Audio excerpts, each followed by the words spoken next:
Hello. కానమూకు కథావచనం మోహనవచనం పరిజ్ఞాన హితబాండం నిత్య చదువరి శ్రోతలకు ఆహ్వానం. నమస్కారం.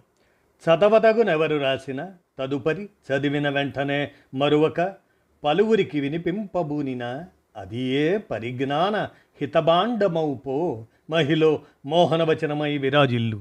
పరిజ్ఞాన హితబాండం లక్ష్యం ప్రతివారీ సమాచార హక్కు. ఆస్ఫూర్తితోనే ఇప్పుడు అజయ్ బోస్ విరచిత అంశంగా ముగిసిన యుద్ధం మిగిలిన ప్రశ్నలు అనేటువంటి అంశాన్ని ఇప్పుడు మన కానమూకు కథావచన శ్రోతలకు మీ కానమూకు స్వరంలో వినిపిస్తాను, వినండి. ముగిసిన యుద్ధం మిగిలిన ప్రశ్నలు, అజయ్ బోస్ విరచితం. ఇక వినండి. మన తోబుట్టువుల కుమార్తెల సింధూరాన్ని తుడిచివేసిన పర్యవసానం ఏమిటో నేడు ప్రతి ఉగ్రవాదికి, ప్రతి ఉగ్రవాద సంస్థకు తెలిసి వచ్చింది.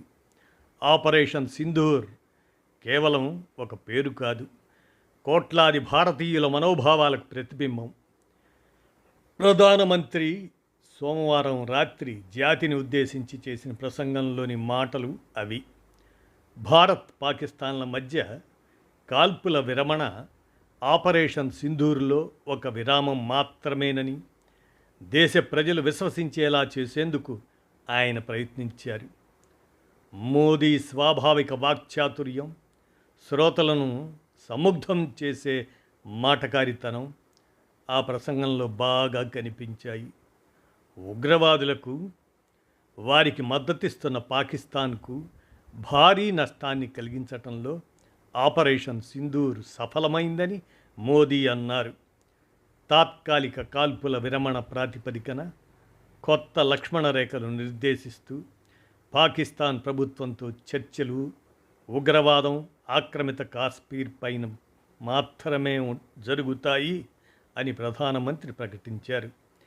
ఇస్లామాబాద్ పాలకులు అణ్వస్త్రాల బూచిని చూపుతూ పాల్పడుతున్న బ్లాక్మెయిల్కు భారత్ బెదరదు, జడవదు అని మళ్లీ రెచ్చగొట్టేందుకు ప్రయత్నిస్తే కఠినంగా ప్రతిస్పందించేందుకు భారత సైన్యం సదా యుద్ధ సన్నద్ధమై ఉంది అని నరేంద్ర మోదీ హెచ్చరించారు.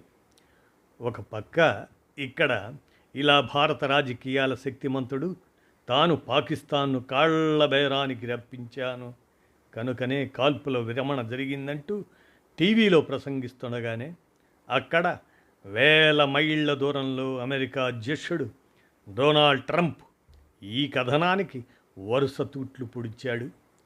తాను, ఉపాధ్యక్షుడు జెడి వ్యాన్స్, విదేశాంగ కార్యదర్శి మార్కో రూబియో తీవ్ర ప్రయత్నాలు చేసి దక్షిణాసియాలోని 2 అణ్వస్త్ర రాజ్యాలను కాల్పుల విరమణకు ఒప్పించామని ట్రంప్ పేర్కొన్నారు. ప్రపంచ మీడియా పతాక శీర్షికల్లో ఉండేందుకు మోదీ కంటే ఎక్కువగా ట్రంప్ ఆరాటపడటం గత కొద్ది రోజుల్లో ఇది 3వసారి. కాల్పుల విరమణకు అంగీకరించినట్లు భారత్, పాకిస్తాన్ ప్రభుత్వాలు ప్రకటించకముందే ట్రంప్ ఆ విషయాన్ని తన సోషల్ మీడియా వేదిక ట్రూత్ సోషల్లో వెల్లడించారు. మరికొద్ది గంటల్లోనే భారత్, పాకిస్తాన్లకు నచ్చజెప్పేందుకు అమెరికా ప్రభుత్వం రాత్రికి రాత్రి చేసిన ప్రయత్నాల గురించి సవివరంగా ట్వీట్ చేశారు. కశ్మీర్ వివాదాన్ని పరిష్కరించేందుకు తాను మధ్యవర్తిత్వం నిలుపుతానని కూడా ఆయన ప్రతిపాదించారు. మే 12న వైట్ హౌస్లో మీడియా రోజువారీ గోష్ఠిలో ట్రంప్ ఆసువుగా చేసిన వ్యాఖ్యలు ఇంటా బయట అసాధారణ వ్యక్తిలా వ్యవహరించే ప్రధాని మోదీని చిన్నబుచ్చేవిగా ఉన్నాయి. భారత్, పాకిస్తాన్లతో వాణిజ్య సంబంధాలను పూర్తిగా నిలిపివేస్తామని ఉభయ దేశాల ప్రధానమంత్రులకు గద్దించి చెప్పటం ద్వారా ఈ ఘర్షణ నుంచి విరమించుకునేలా చేశామని ట్రంప్ వ్యాఖ్యానించారు. ఇలా ట్రంప్ తనను వెంటాడటం కొనసాగుతుండటంతో సర్వత్రా తనకు ప్రచారాన్ని, ప్రాధాన్యాన్ని పొందడంలో అనితర సాధ్యుడైన మోదీ ఇప్పుడు ఆ విషయంలో ఇబ్బందుల్లో పడ్డారు. భారత్ పాకిస్తాన్ల మధ్య సైనిక ఘర్షణలు తమ ప్రయత్నాల వల్లనే నిలిచిపోయాయని అమెరికా ఘనంగా చెప్పుకున్న అంశాన్ని, కశ్మీర్ వివాదాన్ని పరిష్కరించేందుకు తాను మధ్యవర్తిత్వం నిలుపుతానన్న ట్రంప్ ప్రతిపాదనను ప్రధాని మోదీ తన ప్రసంగంలో మాట మాత్రంగానైనా స్పృశించకుండా యథావిధిగా తన ఉద్వేగపూరితమైన ప్రసంగంలో ప్రజలను ముంచెత్తారు. పాకిస్తాన్ నాయకులు తమ ప్రసంగాల్లో అమెరికా అధ్యక్షుడికి కృతజ్ఞతలు తెలుపగా, అమెరికా ఉనికిని భారత్ కనీస మాత్రంగానైనా అంగీకరించలేదు. భారతీయ ఆడపడుచుల నుదుటి సింధూరమును ఉగ్రవాదులు తుడిచివేశారని మోదీ తన ప్రసంగంలో పదే పదే ప్రస్తావించడం ద్వారా ప్రజల్లో భావోద్వేగాలను పురిగొల్పారు. అమెరికా వ్యాఖ్యలు, వాటిపై నరేంద్ర మోదీ మౌనం వహించటం ప్రతిపక్షాలకు ప్రభుత్వంపై విమర్శనాస్త్రాలు సంధించేందుకు వీలు కల్పించింది. ప్రధానమంత్రిని విశ్వగురువుగా ఆరాధిస్తున్న భారతీయ జనతా పార్టీ శ్రేణులను ఈ పరిణామం కలవరపరుస్తుంది.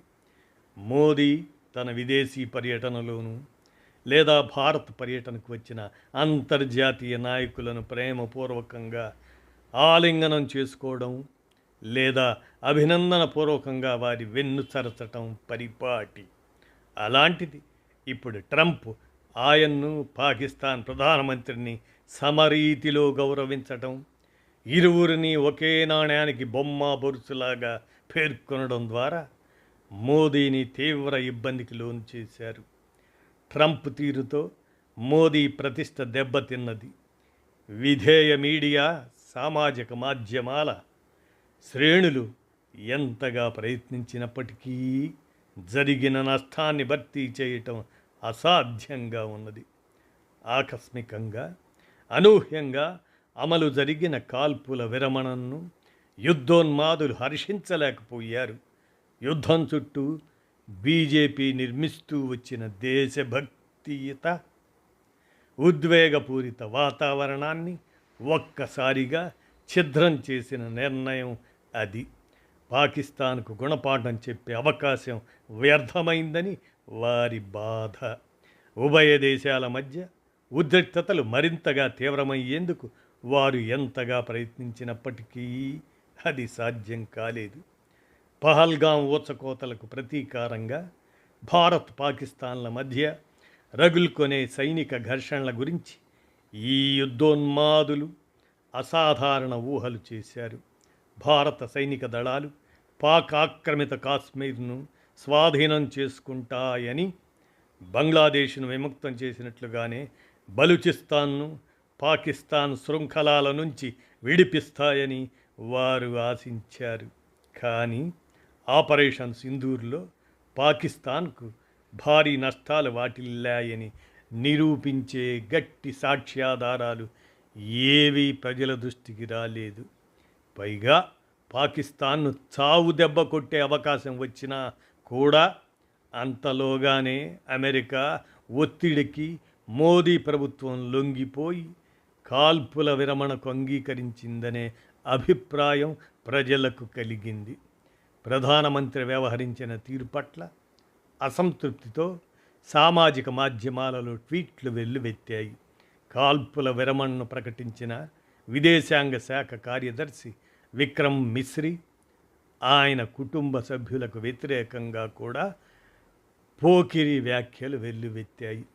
పాకిస్తాన్కు వ్యతిరేకంగా పవిత్ర యుద్ధాన్ని ప్రారంభించాలని సంఖ్యానేకులు డిమాండ్ చేశారు. ఈ ధోరణులను వ్యతిరేకంగా మే 13 రాత్రి మోదీ చాలా కఠినంగా మాట్లాడినప్పటికీ ఆయన మాటలు వారి ఆవేశాన్ని తగ్గించలేకపోవచ్చు. కశ్మీర్పై పాకిస్తాన్తో ఘర్షించడంలో ముందుకు సాగడంపై తమ మద్దతుదారుల ఆకాంక్షలు, అంచనాలను సహేతుకంగా ఉండేలా చేయడంలో ప్రధానమంత్రి, పాలక బీజేపీ చాలా కృషి చేయవలసిన అవసరం ఉన్నది. తీవ్ర జాతీయవాద ఉన్మాదం లేదా దేశీయ రాజకీయాల్లో తన ప్రభావ ప్రాబల్యాలు నిర్దేశించే విధానాలను అనుసరించడం వల్ల ఎదురయ్యే ప్రమాదాల వాటి గురించి ప్రధాని మోదీకి ఖచ్చితంగా తెలుసు. పాకిస్తాన్ సమీప భవిష్యత్తులో ఉగ్రవాద సైనిక దుస్సాహసాలకు పాల్పడే అవకాశం లేదు కనుక భారత్కు తక్షణ సవాళ్లు దౌత్య రంగంలోనే ఎదురవుతాయి. అణుయుద్ధం కొద్దిలో తప్పిపోయిందని చెప్పడం ద్వారా కశ్మీర్ వివాదాన్ని అంతర్జాతీయ సమస్యగా చేసేందుకు ఇస్లామాబాద్ ప్రయత్నించి సఫలమయ్యే అవకాశం ఉన్నది. మే 7 అనంతరం చోటు చేసుకున్న పరిణామాలు స్పష్టం చేస్తున్న ప్రధానాంశం ఒకటి ఉన్నది. అది అమెరికా అధ్యక్షుడిగా డొనాల్డ్ ట్రంప్ ఉన్నందున పాత వ్యూహాత్మక నిశ్చితాలు ఏవి ఇక చెల్లుబాటు కావు. అంతర్జాతీయ వ్యవహారాల్లో తనను తాను ఒక స్వతంత్ర శక్తిగా పరిగణించుకుంటున్న ఇండియా తాత్కాలికంగా ప్రతికూలతలను ఎదుర్కోవలసి రావడం తప్పనిసరి. కశ్మీర్ వివాదంలో అంతర్జాతీయ మధ్యవర్తిత్వాన్ని పాకిస్తాన్ మొదటి నుంచి అంగీకరిస్తున్న దృష్ట్యా భారత్ సంక్లిష్ట సవాళ్లను ఎదుర్కోవలసి ఉంటుంది. ఈ వాస్తవాల దృష్ట్యా భారత్ దౌత్య వ్యూహాలు పటిష్టంగా ఉండాలి. అంతర్జాతీయ వేదికలపై పాకిస్తాన్ను సమర్థంగా ఎదుర్కొనేందుకు ప్రధానమంత్రి స్వయంగా చొరవ తీసుకోవాలి అంటూ అజయ్ బోస్, వీరు సీనియర్ పాత్రికేయుడు, ది క్వింట్ మ్యాగజైన్. ఈ అంశం ముగిసిన యుద్ధం మిగిలిన ప్రశ్నలు అంటూ అజయ్ బోస్ విరచిత అంశాన్ని మన కానమోకు కథ వచ్చిన శ్రోతలకు నేటి దేశ రాజకీయ పరిస్థితి అవగాహన కోసం మన కానమోకు కథ వచ్చిన శ్రోతలకు మీ కానమోకు స్వరంలో వినిపించాను. విన్నారుగా, ధన్యవాదాలు.